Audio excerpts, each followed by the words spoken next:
இறை வார்த்தை யோவான் நற்செய்தி அதிகாரம் 3 இறைவசனங்கள் 22 முதல் 30 முடிய.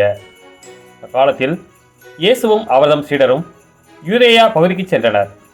அங்கே அவர் அவர்களோடு தங்கி திருமுழுக்கு கொடுத்து வந்தார். யோவானும் சலீம் என்னும் இடத்துக்கு அருகில் உள்ள ஐனோனில் திருமுழுக்கு கொடுத்து கொண்டிருந்தார்.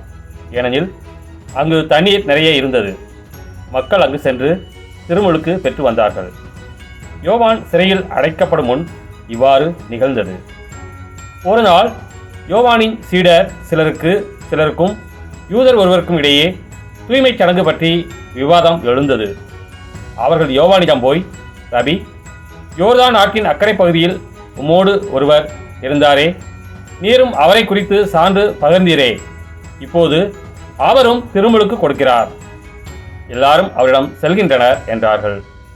யோவான் அவர்களை பார்த்து, விண்ணிலிருந்து அருளப்படாவிட்டால் எவரும் எதையும் பெற்றுக்கொள்ள முடியாது.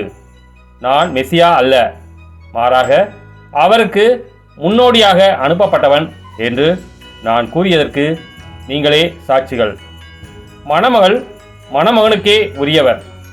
மணமகனின் தோழரோ அருகில் நின்று அவர் சொல்வதை கேட்கிறார். அதில் அவர் பெரு மகிழ்ச்சி அடைகிறார். என் மகிழ்ச்சியும் இது போன்றது. இம்மகிழ்ச்சி என்னுள் நிறைந்துள்ளது. அவரது செல்வாக்கு பெருக வேண்டும், எனது செல்வாக்கு குறைய வேண்டும் என்றார். கிறிஸ்துவின் நற்செய்தி.